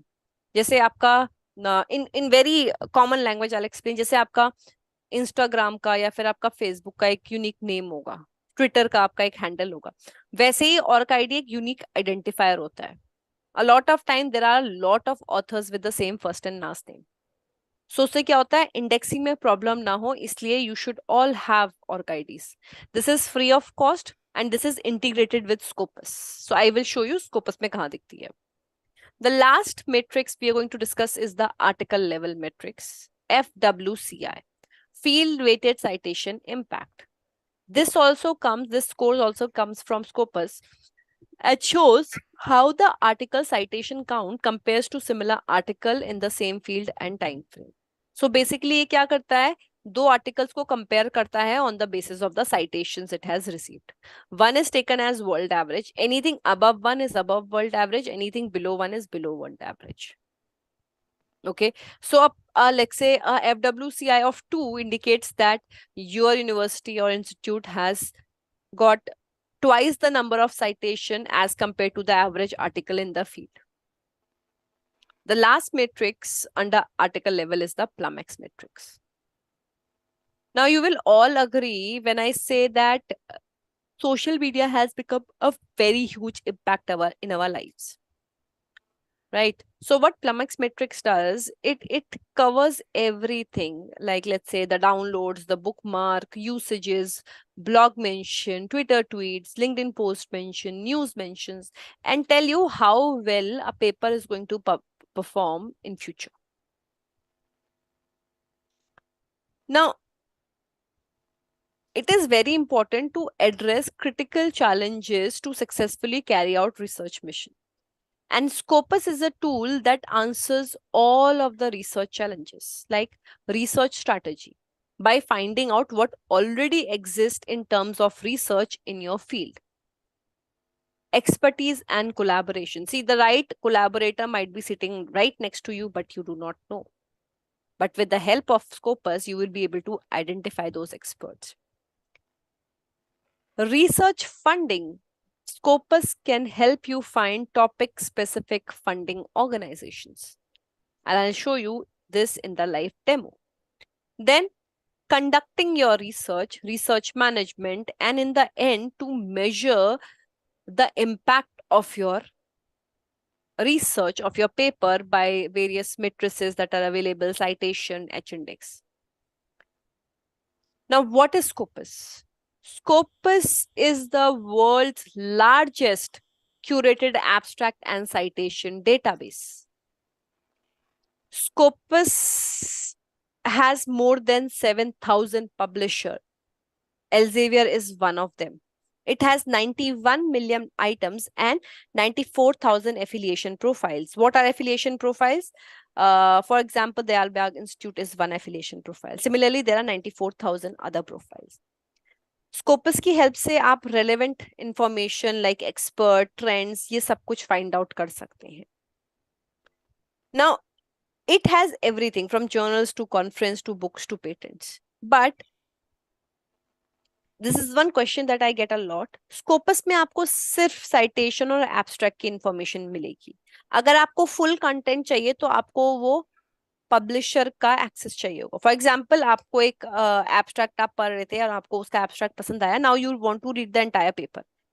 तो let's say अगर वो पेपर स्प्रिंगर का है तो आपको स्प्रिंगर नेचर का एक्सेस चाहिए होगा. Similarly, if it's from Elsevier, you would need subscription to Science Direct. तो आपको फुल पेपर का एक्सेस नहीं मिलता है स्कोपस से। स्कोपस से सिर्फ आपको एब्स्ट्रैक्ट का और साइटेशन का इंफॉर्मेशन मिलता है। But if you're searching in Scopus, you are searching in the global representation of research. Why do I say this? Because Scopus has data from 105 countries around the world. So हर जगह से आपको Scopus में data मिलता है. Now, Scopus is a very dynamic platform. Why do I say this? Because a lot of the time, if a journal is not doing good, it is removed from Scopus. Let's say a journal is doing well, it is a new journal, it will be indexed in Scopus. And who gets to decide that? There is a independent committee called the Content Selection and Advisory Board, CCAP. There are 17 subject matter experts who sits twice a year and they decide what needs to be indexed in Scopus and what needs to be removed from Scopus. One more thing that I get asked a lot is, how do I make my author profile in Scopus? You cannot. Once you publish with any Scopus indexed journal, your author profile is automatically made. So you cannot make it. However, you can do corrections in it. I will stop share and I will share again. Let's quickly see a small demo.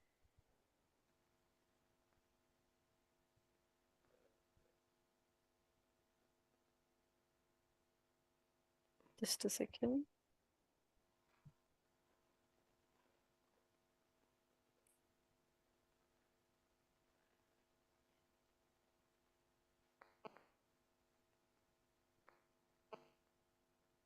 So this is the Scopus homepage. Now you can do search using document, author, research discovery, organization. Scopus CI is a new thing we have launched, but we will not discuss this today. Let's start with organization and I put Dayalbag Institute, Educational Institute. Once I put this,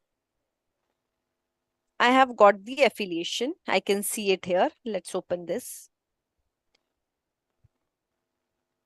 Once I do this, I can see the affiliation profile, its address, its unique Scopus ID, how many documents that you have, how many authors you have. If we go down, we can see how many publication you have in different subject areas. And this is all hyperlinked. So आपको अगर देखना है कि engineering में कौन से paper publish करें आपके institute में, so you can just click here. Then structure. Okay. Normally structure होता है in cases of university who are parent university and they have child institutes under it. For example, Delhi University है, वो parent institute होगा, उसके अंदर child जो भी यहाँ पे क्रोडीमल है, GMC जो भी है, वो उसके child accounts होंगे. But in your case, it is not there. Then collaborating institutes. Where is your institute collaborating the most? So IIT Delhi के साथ 102 papers हैं. And if you want to, let's say you want to collaborate with IIT Delhi and publish a paper, so you can open these paper. You can see who are the authors who have collaborated in the past. What are the topics in which collaboration has happened? Then sustainable development goals. So if you know, UN has given 17 goals, which are called the SDG goals. And this is something new we have added in Scopus. So if you go down, you can see under every SDG, how many papers are being published. So if you see, most of the papers are getting published under affordable and clean energy, followed by industry, information and infrastructure. Now, कैसे Scopus को कैसे पता चलता है कि कौन सा paper किस कैटेगरी में है? Every SDG has certain keywords. So जैसे नो पॉवर्टी के अंदर सर्टेन कीवर्ड्स होंगे. अगर आपके पेपर में वो कीवर्ड्स हैं तो वो यहाँ पे आके अटैच हो जाएगा automatically. Now let's see these papers.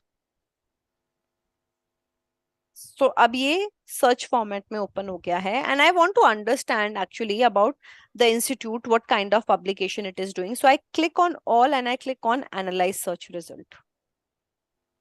Now Scopus has given me the bird eye view of your institute. When was the first paper published? How many papers you are publishing year on year? And ये यहाँ पे भी आपको दिख रहा है tabular format में, and you can click and see from here. What are the top journals in which your institute is publishing? Okay, if you want to see कि lecture notes of mechanical engineering में कौन कौन से paper publish हुए हैं या किस author ने करें, तो you can just click on this paper. Who are the top authors from your institute? Again, this is hyperlink, so you can just open, you can just click here on the author profile or the papers and it will take you to that page. Here are the top authors. Then this we already covered, publication. Then if we are doing any international collaboration, there are 68 papers published in collaboration with US, followed by 41 papers published in collaboration with Saudi Arabia. अगर आपको भी international collaboration करनी है, so you can see who are these authors. Maybe you can take guidance from them. Then if you go down, you can see the funding sponsors. Now, your institute has got 160 paper has got grants from DST, followed by UGC, followed by CSIR. All of this you can see here. And अगर आपको देखना है कि कौन से papers में मिली है, तो you can just again click here. So this was about the search. Now, let's say you want to see the citation overview of your institute. So you click on all documents and you click on citation overview.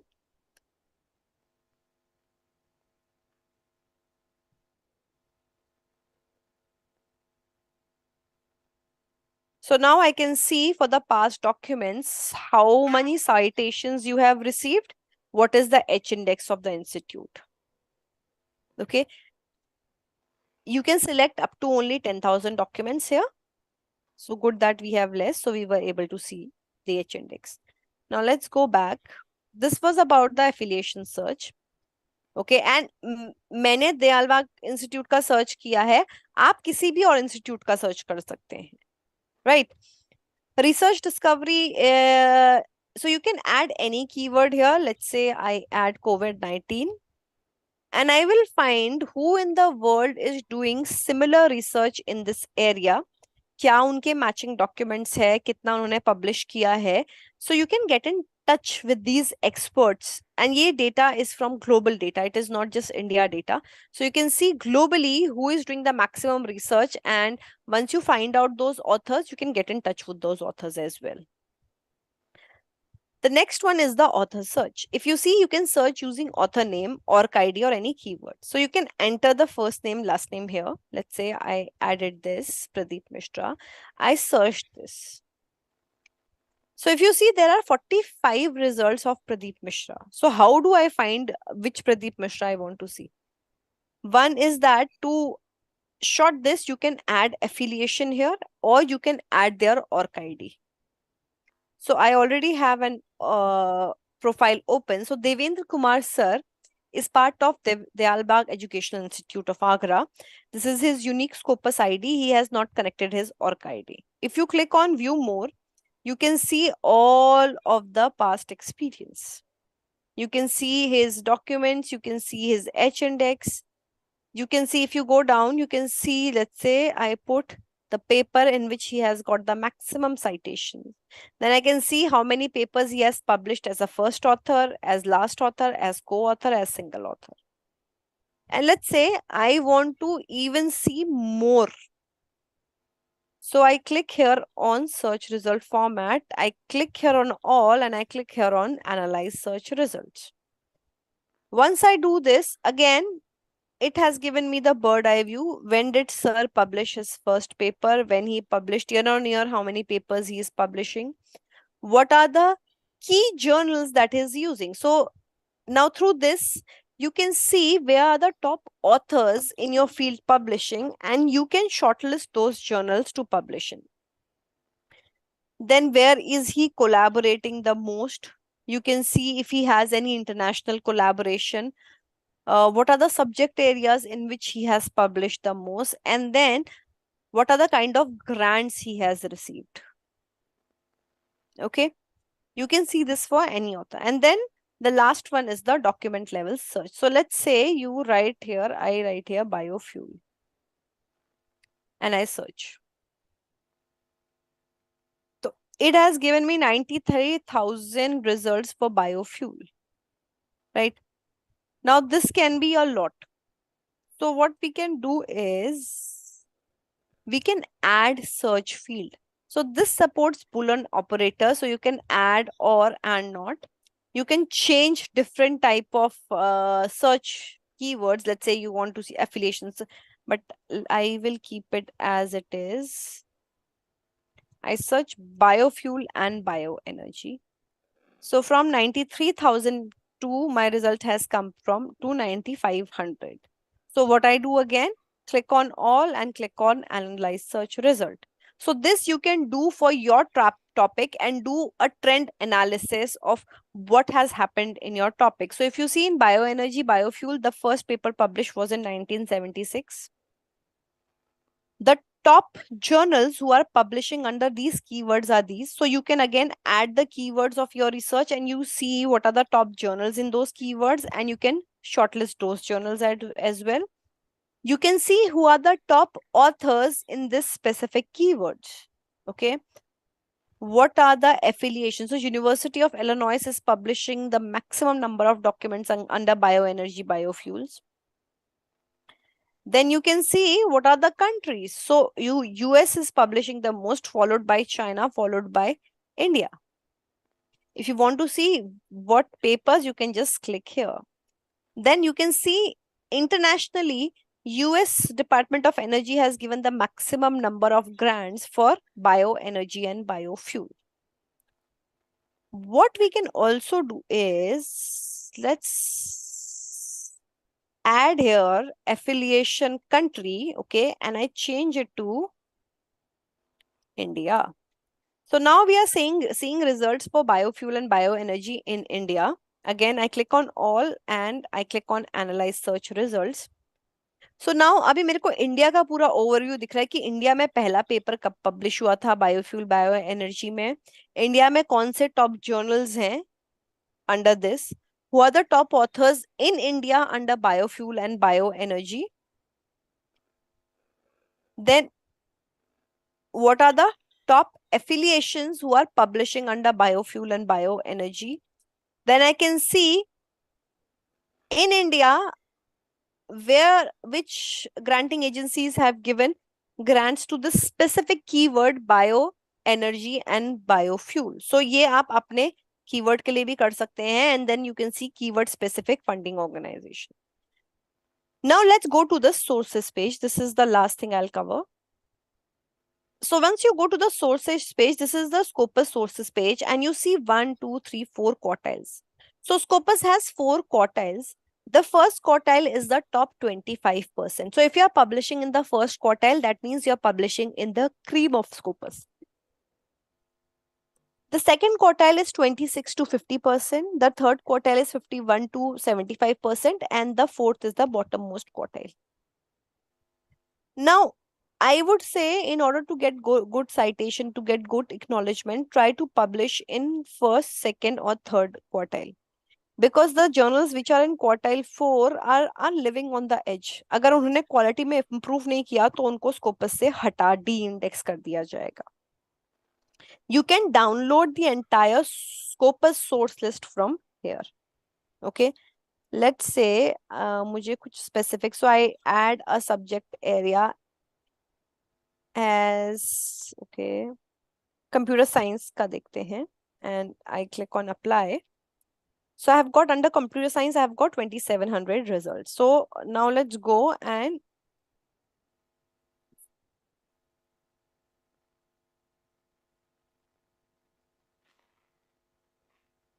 so proceedings of IEEE. This journal has been covered in Scopus from 1963 to 2024. ये बहुत जरूरी है. आप कोई भी journal choose करते हैं तो आपको देखना पड़ेगा वो करंटली स्कोपस में इंडेक्स्ड है कि नहीं है. इसका पब्लिशर कौन है, ISSN क्या है, ये कौन से सब्जेक्ट एरिया को केटर करता है, what is the site score, SGR, SNIP. Then you can see its site score tracker. If you see this is increasing in number, that means this journal is doing good. Then you can see the journal is ranked number 1 in computer science and electric and electronic energy. So you can see this for any journals which are here. Next, what you can do is if you click here on compare sources,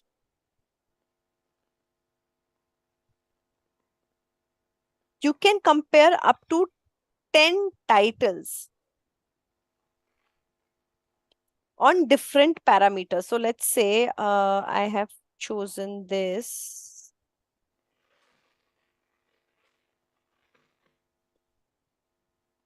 So I have chosen these 4 journals. Now I can compare this on the basis of the site score they have received year on year. Then the number of citations these journals are getting year on year. किसका सबसे ज़्यादा citation है, किसको कम citations हैं. That documents it is these are publishing year on year. Now एक journal है जिसने 800 document publish करे हैं and इस journal ने 140 document publish करे हैं. As a new, I would say, if you are a new researcher, then your probability of getting published in a journal which is publishing 800 papers in a year is much higher, right? So वो आप सब कुछ यहाँ पे compare कर सकते हैं.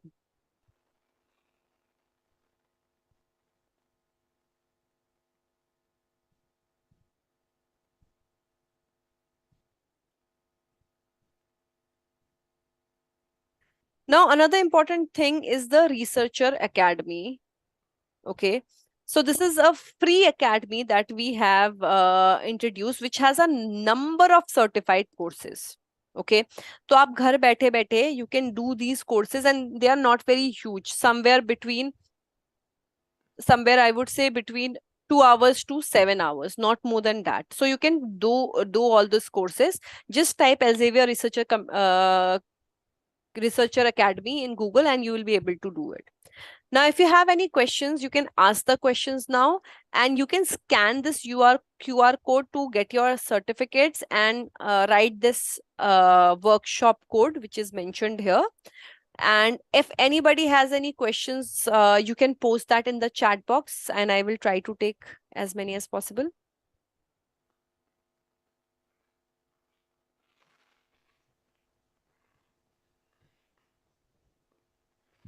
Hello. Yes, sir. I have some few query. First question is Sure, that sir. nowadays many journals has open access. They are asking Open money. access. So in that case, how can you can proceed because we don't have funds to pay the APC charges. So in this regard, just you give some glimpse. So, sir, a lot of journals are also doing hybrid. Okay. There are green open access publishing that is available. Green access, open access में क्या होता है, आपको कोई APC नहीं देनी होती है, बट जो आपका पेपर है ना वो सब्सक्रिप्शन जर्नल में रहता है for some time, which is called a embargo period. Once that embargo period is over, now your paper is made open access. So if you do not have grants, if you do not have any kind of backing, then you can consider the green open access options. But in many journals, this option is not available. So Elsevier, I can talk about Elsevier. 100% of our journals provide green open access options. Okay.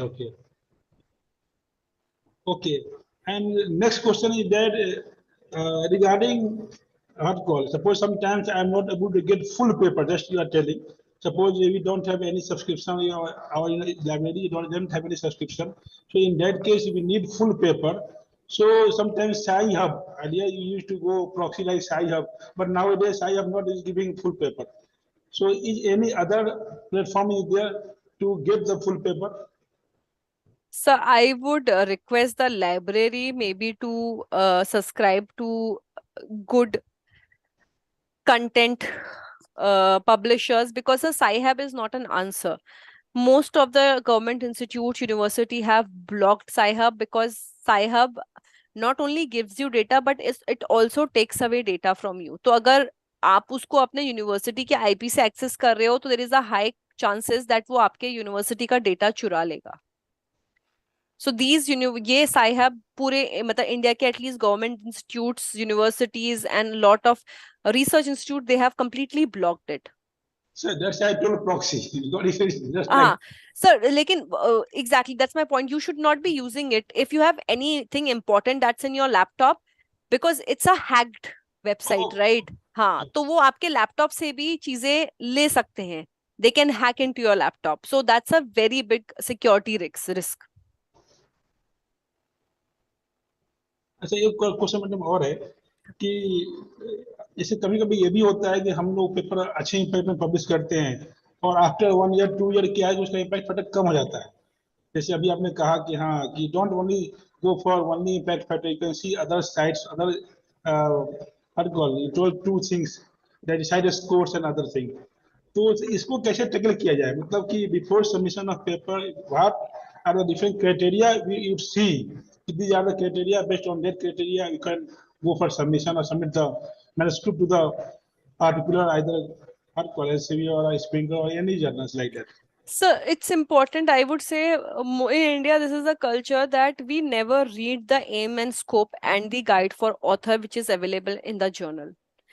It is very imperative for an author to, before even choosing this journal, you should read the aims and scope. मैं ऐसा क्यों बोल रही हूँ, क्योंकि कई बार rejection होता है एंड उसमें लिख के आता है because your paper does not align with the aims and scope of our journal. तो क्या होता है, हर जर्नल की सर क्या होता है, एवरी अदर स्टेज हो सकता है जर्नल का इंटरेस्ट कुछ और रहे, राइट. अभी उसका इंटरेस्ट कुछ और है, अभी वो कुछ और टाइप के पेपर पब्लिश कर रहा है, 3-4 साल बाद वो कुछ और, उसका इंटरेस्ट बदल गया है या उसने किसी सोसाइटी के साथ एसोसिएशन कर लिया है.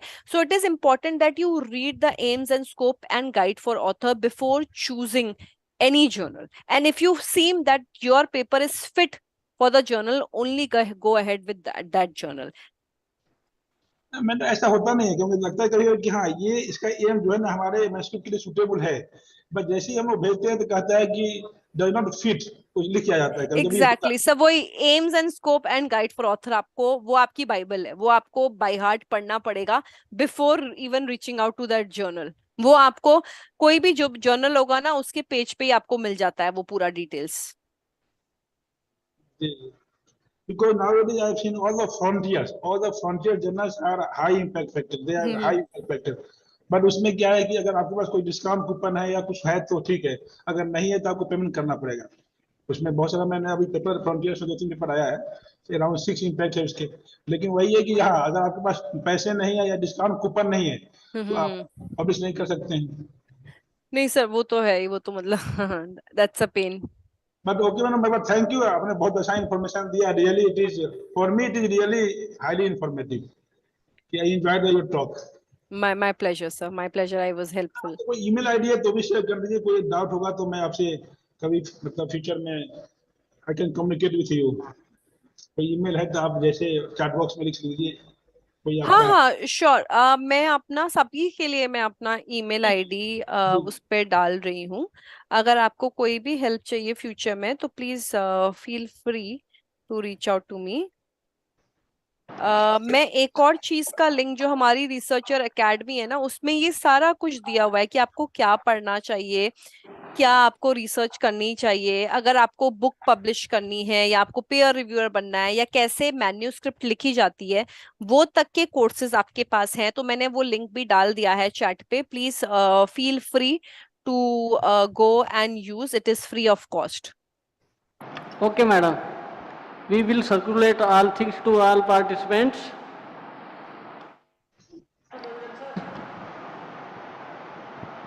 Ranjan sir, we will share details by email.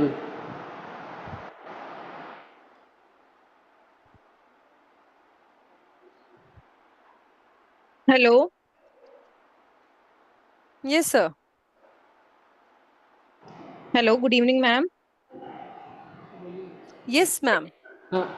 Thank you so much Ma'am, for the valuable information you shared with us. Ma'am, I have a question. Madam, session complete या either something remaining? No sir, मेरे side से तो complete हो गया है. Okay, अच्छी, ठीक है. Thank you so much, ma'am, for your valuable information shared. Hello, ma'am. Hello, ma'am. Hello. Ma'am, please share your email ID once again. I couldn't note it.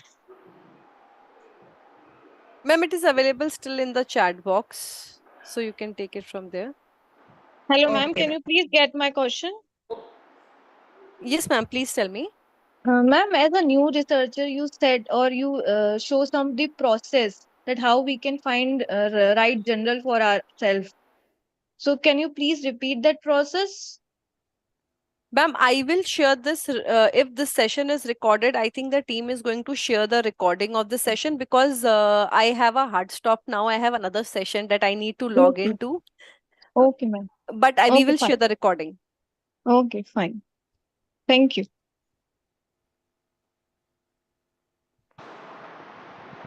Hello. Yes, ma'am. Thank you so much, ma'am, for the valuable information you shared with us. Hello, ma'am. Sir, can I log out now? Sure, ma'am. Yes. Ma'am, how Yes, to ma'am. download the certificate? Will it be available? Ma'am, it's already available. You can scan it, or I will, sir, you can send me the list of the attendees and I will share the certificate download process, the slides that I have presented to everybody. Okay, madam, sure. But Okay. only 2 minutes wait.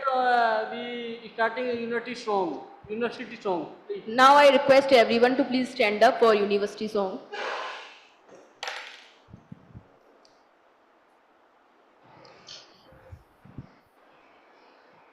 हे विश्वविद्यालय तेरा मंदिर है ज्योतित ज्ञान से। हे विश्वविद्यालय तेरा मंदिर है ज्योतित ज्ञान से। है सुभाषित बहुमुखी शिक्षा तेरे उद्यान से। हे विश्वविद्यालय तेरा मंदिर है ज्योतित ज्ञान से। ज्ञान से विज्ञान से परिपूर्ण है तेरा भवन।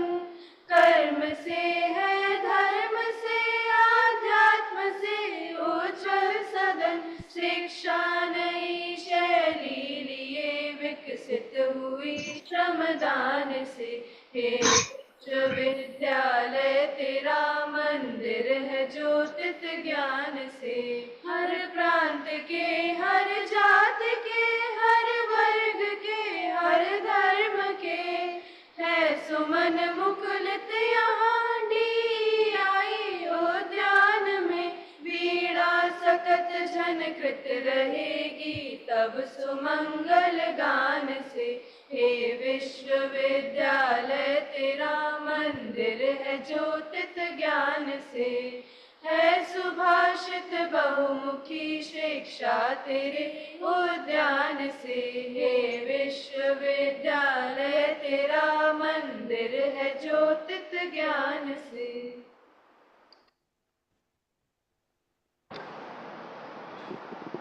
Thank you, madam. I will share you details of our participant as soon as possible through email ID. Thank you so much, sir. Thank you so much. Thank you, ma'am.